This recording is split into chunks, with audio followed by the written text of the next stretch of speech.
I'm now at least 10 books behind on my reading goal, so let's attempt to read 7 books in 7 days. I've seen Lizzie do this and succeed a few times, and something about like the gamification of catching up to your reading goal really appealed to me. So I'm ready to lock in and do my worst and try to unreading slumpify myself. There are just so many books that I'm ridiculously excited to read, so I am committing. Now I've got to decide what to read first. Mood reader pick incoming? I feel like when I'm slumping, something that always hits for me is a quick thriller. This one is called How to Commit a Post-Colonial Murder, a bold, inventive, and fiercely original debut novel that begins with a dead uncle and his tween niece's private confession to the reader. She and her sister killed them and they blame the British. It's a little bit giving me My Sister the Serial Killer vibes. I don't know if this is going to be satirical or not, but either way, we're going to give it a try. It's pretty short. It's under 300 pages. This is an arc. It comes out in January, but we're going to go for it. I'm about 40 pages in, sitting here with my little reading buddy. How sweet she is. This narrator has a very specific voice, which I'm really finding myself enjoying. This isn't really satirical. You can see where I was getting that from the cover though, right? It's just a very earnest narration from a young character. It takes place in the 80s in Wyoming. There's a lot of references. She's definitely snarky. She's fourth wall breaking. She's talking directly to you. I don't know if that's gonna turn out to mean something specifically or if she's truly just addressing the reader, like she's leaving this as a little confession. There are some things she explains in listicles, which are very funny. We haven't really gotten into it yet, but there's definitely a content warning for sexual assault and incest. Like, I'm already rooting for these sisters. Take out the uncle. This definitely isn't what I thought it was going to be, but I'm enjoying the prose. I think it's well written. I'm curious to see where the story is gonna go. This is so rich. I'm loving this so much. Georgie, the narrator, her voice is so cheeky. It's absolutely perfect. You really feel like you're in a tween girl's head from the 80s. So much of this book is about feeling split, both like being split from trauma, but also being split as in having like multiple identities. She's Indian and she's American. And then she's also just a teenager and dealing with that sort of sensation of feeling like you belong nowhere. And her sister is a little bit older and she's feeling her fade away, both from the trauma and from like aging. It's so good. It's really beautiful. This is not a thriller and it's not satire. It does have some like murder mystery elements, sort of like a backwards murder mystery, because you know immediately who dies, but you don't know when or how or why. But yeah, I'm quite moved. I want to read a couple of quotes to you. I know that what you really like is white crime. It's less interesting if it's a brown girl who's dead, even less if it's a brown man. Sure, you like our bodies, you always have. Our bodies plucked tea, cut cane, picked cotton. We're your ayahs, soldiers, drivers, sweepers, cleaned up all the messes you left behind. Now I'm ready to impose, to tell you what happened. Is it more interesting when the brown girl kills? Is it interesting when she says this is enough? It is an acknowledged truth that to be a girl is to be extracted. Girls were taken.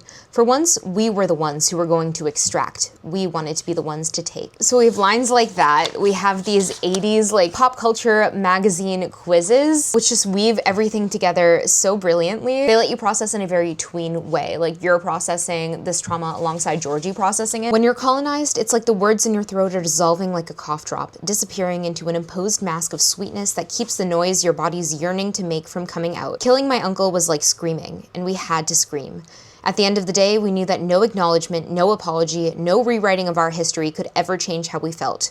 We didn't want a sorry, we wanted it to stop. I did it, I finished book 1. Honestly impressive because I filmed the start of this video at 3 p.m. and then I was also editing and posting a YouTube video and I was doing some other work, so I didn't have as much time to read today as I hoped I would, but I will get back to it tomorrow. Very sharp and dark. Absolutely love the narrative voice, love the 80s culture and trauma and sisterhood and how you have to segment yourself in order to survive, and I talked about a lot of this already while I was reading it. This book was not at all what I expected. I just picked this up at an event a couple of days ago. I looked at the cover, I thought it was interesting, I picked it up on a whim. This is a pretty early arc. It doesn't come out till January 20th, 2026. So I've made a terrible decision by reading it this early because now I can't talk to anyone about this. But that is book 1, we did it. Welcome to day 2 of this reading challenge. I just finished filming some like short form vertical content, so now I'm ready to jump into book number 2. Honestly, it was very hard to choose which one I want to read next. I have like 3 or 4 that I've pulled right now that I maybe want to get to over the course of this week, but I'm going to try The Waning. This is an indie book. I got it from Ingram. The main character is one of 5 women who each hold a part of the defeated goddess of death and chaos within them. It's got oppressive regimes, dangerous rituals. There's a ceremony only one of them will survive. Sounds very high stakes, sounds super interesting. So let's get into this. The detail and the culture and the lore here, the plot twists. I am very, very fascinated by the world that's being built here, and I feel like I have absolutely no idea what's about to go down. I do wish that the writing were a a little stronger. I can see the vision and I can see how much crisper it would have been if they just had like a little bit more editing support. I think the other thing I'm struggling with a little is the main character. I'm so fascinated by everything that's going on surrounding her, but I feel like I don't have a good sense of who she is. She's kind of shivering through the world and reacting to things, but it isn't giving me a strong sense of self. And we'll have to see how that goes. We're gonna have to see how her arc develops because she is involved with this rebellion plot, or so we've been told by other characters, but I'm definitely craving a lot more backstory. Like, I don't understand why. The way magic works is very intriguing, and we're also getting a lot of hints that the things that these characters believe about their world are just fundamentally untrue. And our main character is someone who came from one of the oppressed classes, and through this sacrifice by taking in the magic of this god has sort of rose above her station, except not exactly because her spot in life still isn't good, but she's not actively laboring and dying from heat or cold. So there's a lot of political unrest, there's a lot simmering. Something absolutely wild just happened that delved a little bit more into body horror, so I'm very, very intrigued. Okay, the Waning is officially finished. This was an interesting one for sure. It's really all about these violent patriarchal cycles and the cycle breakers, and how that cycle breaking really comes from a place of like community care and looking out for each other and building trust instead of like scrappy individualistic resistance fighters. All of that I thought was really interesting. I really enjoyed the mythology of this world. Like, the pieces of this book are a lot of things that we've seen before, right? Dystopian, patriarchal, oppressive regimes, and the magical women who are the only ones that have the power to topple those regimes and restructure their worlds. But this felt very fresh. I thought the stakes were fantastically high. So basically this is a desert land. There are 3 zones. There's like the area around the palace where the king lives, and also like the lords, the really rich people. And then there's the mid zone, which are kind of people that have clawed up from the farthest away zone, and they walk back and forth to labor. And then the people the furthest from the lake are in the end zone, and they're just fending off starvation as best they can. Really great descriptions around the violence of the climate and just the desperation for water, the fear for future generations, all of them clinging to this lake that is slowly disappearing and not knowing who to blame, and blaming each other and blaming the female goddess of chaos and destruction. Lots of richness here. The ending was very open-ended. I don't know if this is supposed to be book 1. I think that it is. There was also kind of an epilogue. I feel like you can draw your own conclusions on how you think that this will end, but it also feels very much like the setup to a duology. But a lot of the questions I had around like the truth behind this world just were not answered, so I'm definitely hungry for more of that. I also just feel like the character development was never totally there, and there was a little bit of awkwardness around the writing, like the flow of the plot. There were some things that were very repetitive, so it was like a little bit of a slog at times, but then there were action scenes that were so freaking amazing that I wish we had more of those. So I don't think this should have been shorter. I just would have replaced some scenes with other scenes. Really, like, there's a gem in here. It just needs like a very, very amazing editor. There was also one like weird moment between the main character and the love interest. It's like supposed to be this moment where they're coming together, and then there's this recollection of sexual abuse, and it just breaks his trust in her. He reacts like very defensively and aggressively. It was kind of confusing. It was almost like a shock value situation. I don't know. I didn't understand its purpose. Overall though, I had an interesting time with this one. I definitely want to keep an eye on this author. I think that it's worth a read. Just have an understanding that like that clunkiness is going to be there, and that you may have to read sentences a few times. So that was just my experience with it. Okay, that was book 2. It's like 9 o'clock and I have nothing else to do, so I'm gonna start book number 3. I'm gonna read Elatsoe next. This is actually a reread for me, but it's my book club's pick for this month. I kind of select the themes and curate a bit, but I let them vote. So we've ended up reading books that I've already read a couple of times, and it's always been amazing, like absolutely delightful. They always pull new things out of the book. Elatsoe is one of my favorites, same with the prequel, Lende. It's a paranormal mystery, really sweet, following a Lip and Apache teenager who can raise the ghosts of dead animals. There's a dead ghost dog sidekick. The main character is also Ace, and just a lot of lovely things in here that I don't see in young adult fiction a lot. Also, I love the dog motifs in this, so cute. So I'm excited to hop back in and see what I discover, see what I rediscover. Let's do it. I just finished the first segment of the book. In the Discord book club, I break things up into like 4 or 5 segments, and we have chat rooms for each where we can chat with spoilers. I was going in there to talk about just how wonderful the relationship between Ellie and her parents is, and how much I love the male-female friendship, and people beat me to it. People already pointed out both of those things, which I sort of love. Just reading this YA book where she's trying to strike out on her own, she's solving a mystery, she's doing something that's really important to her, and she feels comfortable and confident enough to confide in her parents and know that her parents are going to be supportive. And you know, she's young, she's a young teenager. Her parents are wary, they're looking out for her, they want to protect her, they make tough decisions that she can't necessarily make. But there's this scene early on where her dad just sits down, he gives her his full attention, she tells him that she believes her cousin was murdered because his ghost came to her in a dream, and he's like, okay, I believe you. This is scary, this isn't something that I've necessarily heard of happening before, but I believe you, and like, we're gonna get in the car and I'm gonna drive you hours and we're gonna do this. And then totally separately, she has this guy best friend, and their relationship relationship isn't flirty. No one else outside of their relationship is like, you guys have to get together, or oh my god, you guys are gonna get married one day. It's just another thing that feels really refreshing to read about, to have these friendships without this like romantic pressure. Whether or not these two characters would actually like even potentially be interested in each other, just the fact that it doesn't come up is kind of nice. I just really love this book. I really love it. I just know that Darcie Little Badger and I are equally animal obsessed. I'm remembering a little bit of what happens. Like I know how the mystery aspect is gonna end, but I feel like this reread is just bringing so much more joy and cleverness out of this book for me. I'm an adult. This is a young adult book. I'm reading this and loving this, but this would have been perfection if I had read this as a teenager, with the main character just talking freely about how she doesn't want to have kids, her over the moon adoration for her dog and like the ability to bring back her ghost dog and he's just her companion. She's also really into dinosaurs. There are some ghost dinosaur elements here. There's an absolutely unbelievable prehistoric ocean scene that's just so freaking cool. And just her love and respect for nature and her community and caring about the other people in it, the respectful back and forth relationships between her and the adults in her life. There's also a lot of slightly older characters who aren't parental figures but are just like lovely mentor figures. Her cousin who died, his wife, they have a very sweet relationship, and then her best friend's sister's fiance, and also just the way magic is integrated into the story. There's some dark, spooky scenes around vampires, an absolutely brilliant scene which I do not want to spoil, but that gives all native people a very special advantage over vampires. The thought that she's put into the magic system here and how it might have an effect on the environment and how you want to be careful when you're drawing magic and to be like respectful of where you're drawing it from and how it's impacting the earth. Like it's just so freaking cool. It just has everything that I love. Really, really strong characters and relationships, amazing animal companions, social commentary. Ellie talks a little bit about the discrimination that she faces. She reflects like on some times in school when her history has been overlooked, stuff like that. It's not always so direct, but the entire plot of this book is very intentional. The creepiness of the lore and how everything is unveiled, how everything is being put together. Just the writing is so good. We got lots of beautiful doggy artwork in the pages. Also just her love for her ancestry and how magic can be so inclusive and it can tie together family legacies and like bring family stories to light and really make you feel like you're part of something, but it can also be used to exclude. It's so rich. I finished my reread of Elatsoe, 5 stars for sure. I'm really, really glad that I reread this. When I reread things with book club, it always gives me a fresh perspective, so I appreciated that. It was really lovely to see everyone chiming in and pointing out things about the story that are so beautiful and so unique and special, especially in that the conflict doesn't revolve around Ellie's teenageness relationship with her parents or relationship with her best friend. It's very much an external, like spooky, supernatural conflict that has roots in racism for sure, and people valuing some bodies over other bodies, and thinking about who's able to get away with things and who can be murdered and not be missed, and how many people in positions of privilege are able to turn away from people that they exploit for their own benefit. So like big, heavy conflict there, but there's so much softness and joy and love between Ellie and her parents and Ellie and her best friend and her community, and there's a real coziness to this. Also the dog, the ghost dinosaurs, the ghost woolly mammoth. This book has everything. But yeah, a lot of people were just pointing out the uniqueness of all of that in a young adult story, where there's often that focus on like parents not believing them, and then the kids have to go like solve the mystery on their own and get into terrible, terrible danger, and the parents don't trust them and respect them. And again, just none of that there. And the other characters in Ellie's life also accept that she's asexual. Also, this is such a minor point, but this physical book is so beautiful. Like it's so sturdy. The cover is gorgeous. The illustrations are gorgeous. Darcie Little Badger, I will read everything you write ever, I promise. I've read this and Shanna Lende. I know she has one other book out that I've definitely got to get to. This is just a shining story of love and legacy and community. Elatsoe is an absolutely incredible main character, and this is just a good nudge that I need to be recommending this more and more. Okay, Kyle just got home and he has requested to pick out the next book for this challenge, so here you go, Kyle.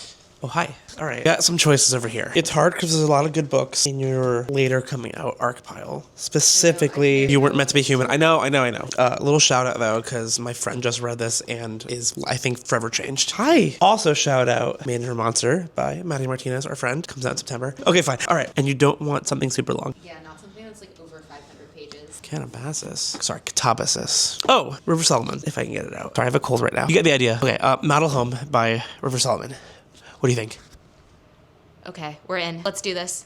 Definitely a solid pick from Kyle. I am excited to get into this. I love River Solomon. I've read Sorrowland, I've read The Deep, and I've read An Unkindness of Ghosts. Absolutely love them all. I don't know why it's taking me so long to get to Model Home. In my brain, I was gonna read this as soon as it came out, and then I think I just got like distracted. Like once I had missed the publication date, sometimes my brain does this weird thing where I put it off for a really long time if I forget to read it in time. Does that make sense? Anyway, I know this is like social horror. It's siblings returning home. It's family secrets. It's gonna be weird and trippy because it's River Solomon. It's nighttime on day 3 of this challenge. I'll also. I don't know how far I'm gonna get into this because we also have a Criminal Minds to watch, but I'm excited to start. Guys, I'm having a rough go of it today. This may mess up my streak, I don't know. I just did my best, I got dressed, I filmed 2 videos, but I'm dripping in sweat. We're in the middle of a heat wave right now, so it's about 100 degrees outside and I don't think our AC is working. I'm about to go change into just like a t-shirt, boxers, put my hair up, surround myself with, I think we only have 1 fan. We allegedly have air, but the temperature just keeps going up. Like this morning when we woke up, it said it was 70 degrees and it's just been going up, up, up, even though we turned the cool air on and I don't even hear the fan go. Our air and our heat is always sort of messed up, but it's just been particularly bad this year. Like it's been really bad the other times we've got heat. And when it's hot, I just tend to get like worst chronic illness flares. I get really sleepy, I get exhausted, I can't focus. So I'm gonna pour myself some electrolytes. I'm gonna try to distract myself with Model Home and just do my freaking best. It keeps getting hotter and hotter, and honestly this book is kind of a good read while I'm this hot because it's already making me feel a little bit delusional. You have something to say? Model Home was fucking amazing. I didn't think it would be anything less. River Solomon is just absolutely brilliant. Their writing is so lyrical, so interesting and unique, so moving, and the way in which they explore dysfunction and family trauma and breaking cycles and like that particular brand of white suburban racism is so good. The narration here is very non-linear, it's mind-bending. Sometimes the reader is directly addressed, like in second person. We get a different POV a couple of times. It's just, oh my god. The setup of this is a ghost story, but there are a lot of twists and turns. There's very, very human horrors, and there are threads that River Solomon keeps coming back to about where humanity is willing to turn a blind eye, who we're allowing to be harmed, who we're allowing to be exploited. There are 3 siblings in this book, and they're sort of trying to break out of the cycles from their childhood and like their parents' parents too. It's really fascinating to watch them like trying to put pauses before acting and like reacting to their children and not quite knowing the right thing to say or like when to say it or how to say it. There's a lot of commentary on like the ways we warp ourselves to please our parents or to please society. There's violence, there's gender and sexuality, there's mental health. The protagonist is gender fluid, they're disabled. There's that question of like what you would do to belong if belonging means safety. And it was so hard to read these siblings like trying to fight for each other but not quite knowing how to be there for each other and like lashing out at each other sometimes. Just absolutely brilliant dynamics here. There's also some themes of religion touched on. So much packed in here. Very, very chilling saga. I am so glad that I picked this one up. This is book 4, right? We finished book 4 on day number 4. Things are going well. It's day 5. We're about to start book 5 and good news, someone came by to fix the AC. He had to go outside to do it. I shall blame my superintendent because he said it should have been like cleaned and refreshed like once a year and it had not been in like the 5 years that we've lived here. But he cleared it out. It's 80 degrees in here right now, but it was 82, so it's working. It's going down, and I pray that I will be able to focus on reading. I was kind of torn about what to pick up next, but I think I'm gonna go with this, Arc of the Universe. So the idea is that this billionaire tech tycoon has like established a new colony on Mars, and they bring in our main character who is a black queer professor to help design like the government and the new constitution for this new country, planet. So she's trying to figure out how to create like a better system of government that's not carrying like American democracy into space. I was sent this like in a little PR package and it came with a copy of the Constitution, which I thought was really interesting, and this cutie little bookmark. So let's get to it. My home is cool again and book number 5 is finished. I had a really nice time with this one. It wasn't like an action-packed read, it was more like a thought experiment. Like if you had the opportunity to build a constitution from scratch to figure out a system of government that would be more fair, more just than anyone in the world presently, how would you do it? Like how are you gonna make up for all the cruelty and the exclusion of the past? And the story takes place in America, most of the astronauts are American, so the constitutional law professor who's the main character is specifically thinking about how to address American specific systemic inequality. It's quiet, it's contemplative, it offers so much up for discussion. There is one specific traumatizing incident where the professor is physically attacked by a police officer, and that really shakes her. She's dealt with racism, of course, and sexism and homophobia, she's queer, but experiencing police brutality just completely shakes her to her core. It just completely rocks her faith in everything that she was trying to do. Outside of the scene, the book is really, really quiet, and it mostly deals in these like academic conversations, like students doing research and sharing their research with her, and she's teaching and she's giving presentations, she's in conferences with some of the other team members of Project Mars. I feel like this would be such a solid book to read for a book club or in school or any place where you're gonna go have like a structured discussion, because I felt like there were so many clear jumping off points. I wanted to be sitting in on some of these conversations. If you're someone that likes to think about change, if you like to think about systemic injustice and how you would alter things, how you would do things differently if you had that opportunity, I think this would be a really interesting read. I wouldn't call this sci-fi. I don't know if anyone actually is, but it might be giving off sci-fi, and I don't want anyone to like pick it up with that impression. Like, the inciting incident is that people are going to Mars. It only takes place like 15 years in the future. Actually, less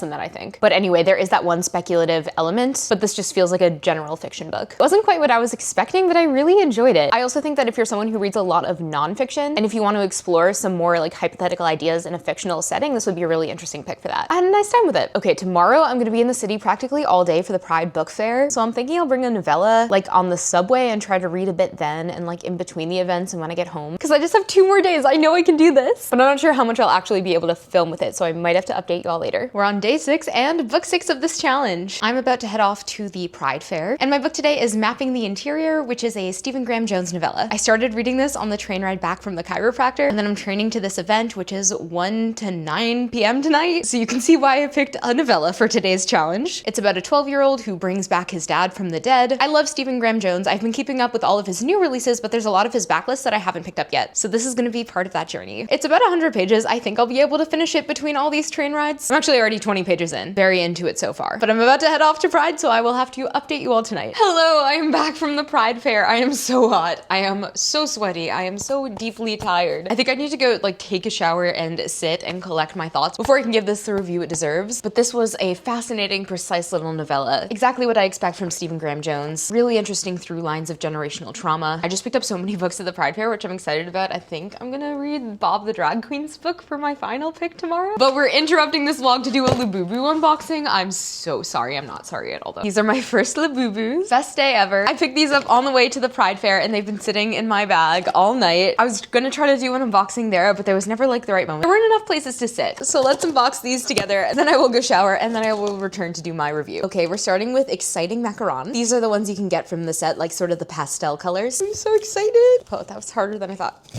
Very satisfying. My cat just sprinted across the room. My child awaits me in here. Look. Oh my god. This is sea salt coconut. So soft. It's softer than I thought it was gonna be. Look at his fuzzy little face. I love collecting weird little guys, so this was bound to happen. Do I need an outfit for him? Let's do the second one. This is the Big Into Energy series, which has been the hardest to get for most people. They're the tie-dye colors. Oh, I forgot to show you the colors. There are all the colors. The secret one is like a black tie-dye with rainbow teeth. That's the secret. This one is Luck. She's so perfect for me. Because these are like celestial colors. These are galaxy colors. These are the starry stuff colors. Both of them. Look at my little gremlins. Look at my dysfunctional twins. I'm so sorry. This has taken a turn, hasn't it? Please keep watching. I'm gonna get back to the books. I just had to capture this, okay? I had to capture this. I love them so much. I love them. I'm a totally normal amount of excited about this. Okay, it's now 11:30. I have showered. There is pain stuff all over my back. We are getting zen. So I did enjoy this. I don't want to say I had a good time with it, because do you ever have a good time with the Stephen Graham Jones book? I had a haunting, eerie time with this. This was published in 2017 or 2018, and I do think that having read all of his later works, I can just really see like how much he's grown and how much voicier his works have gotten. Like, this does have that very distinctive Stephen Graham Jones narrative flair, but having just read The Buffalo Hunter, the masterpiece that it was, this was just not like on that level, but it was still a really fascinating story all about like family legacy and parents and children and how we break cycles and how we value our children. Like, what do we do for our children? What are the limits we're willing to go to for our children? And when do we value ourselves over our children? Lots of those sorts of questions, like the desire to break the cycle and to do better, but also knowing that everyone can't win. It's rough. This one hurt. Standing there, I promised myself that if I ever had kids, I was going to be different. It's a promise every Indian kid makes at some point. You mean it when you say it though. You mean it so hard. Eerily, precisely written, definitely kept me engaged during my subway travels. It's day 7. It's the last day of this challenge. I'm gonna read Harriet Tubman live in concert. This is a book by Bob the Drag Queen. I picked it up yesterday at the Pride Fair. I'm seeing Ghost Quartet tonight, so I think I'm just gonna sit down. I'm gonna read this all in one go. It's like 250 pages. And then I'm gonna head out to see the original cast of Ghost Quartet in a graveyard. But I'm really looking forward to this. The idea is that some people have returned from the dead, like famous figures because nobody really knows why, but the main character in this book has been asked to help produce an album with Harriet Tubman and some other abolitionists. I'm excited. Okay, I finished the book before I went to Ghost Quartet, but I didn't have time to write up or film my review. And then we went to Ghost Quartet and there was lightning, so they canceled the show. And then they were like, maybe it's fine because it's not raining. We're gonna uncancel the show. So then they brought us all in to do like whiskey tastings and they had food and stuff to give out. And then they re-canceled the show, but the cast performed some of the show in the parking lot. So we got a little concert. I'm gonna be out of town for the rain date, so I don't know if I'm gonna have a chance to see it. We emailed them and begged to maybe squeeze us in tomorrow night. There's only 3 performances. Anyway, that was my night, but then we got really caught getting home, and so it took us like 2 hours to get home. But let's talk about the book. This was sweet. It was very cute. It was heartfelt. It was unique. It's a very simple story. To me, it almost felt like a writing prompt that you would get in creative writing classes. Imagine if you could have one conversation with anyone, living or dead, like what would you talk about? What would you want to do with them? It was kind of that vibe. The writing was very simplistic. I don't know, I was expecting a little more. I was hoping for something a little bolder, like with a more defined character voice, something funnier. There was a lot of humor in here, but the writing felt almost shy. I did enjoy the main character. I liked the story. I was engaged. It has these very heartfelt threads about like identity and how you can find more freedom within yourself and like the power of music and storytelling and how we're all connected to legacies and how it's really important to like honor the people that walked before us and the things that they've done for us, and also like how we can seek more freedom within ourselves and for the generations to come. The main character is in conversation with Harriet Tubman, so there's a lot of talk of slavery, of course, and that element of freedom, but he's also a gay man who is outed and has really tucked away his queerness ever since, so there's a lot of discussion of that as well. I thought it was cute. I thought it was sweet. I don't feel like this is a book that's gonna come up a lot again for me. Like, I enjoyed my experience with it. It wasn't life-changing. It wasn't earth-shattering. I'm not sure who the ideal person is to recommend this to, but I would love for Bob the Drag Queen to write more books. Well, friends, we did it. It has been done. 7 books in 7 days. My hands are getting sore just from holding these like this. There was a novella that had to happen, but otherwise these are all full-length books. This one was like 500 pages. I definitely feel like I needed this. It really helped me. I was excited about all of these books. I was excited to be reading, and having that challenge element really helped me just like sit down and do it. I think filming it also helped. Like, I was like, I'm in this now. If I fail, it would be very embarrassing. So it was very inspiring. I had a great time with all of these books. I'm still pretty behind on my goal. I don't think I could jump right into another challenge like this, but I will probably whip this out again. It was good to get back in that rhythm of reading and reviewing and just thinking about all of these books. I hope you all had a fun time. If you like readathoning, my Discord does do these weekend readathons. You're not aiming for a specific number, it's just you dedicate as much time as you can during that weekend to readathoning. And we always include a Friday or a Monday so that if you work on the weekends, you can still be part of it. And like, sometimes I'm only available for the Sunday afternoon of the readathon, but I still join. And there's something about being in that group chat and like holding each other accountable that really helps. So yeah, that's my little pitch. If you want to join the Discord readathons, it's available through my bindery, which is called Celestial. It is completely free to join. I just do require that step just so like I know who the people in the Discord are. I want to make sure that it's like a very safe and welcoming and friendly and supportive space. But yeah, you don't have to pay. There is a $5 a month tier if you want to support me extra. So deeply appreciated, but just to be part of the community is completely free. And Bindery is a book publisher, so if the community gets big enough and engaged enough, we could have the chance to turn into an imprint and publish some books of our own someday, and you would all get to come along with the entire process, which is super cool. All right, that's it for this challenge. It's late. I'm gonna go to bed now, but I will catch you next time.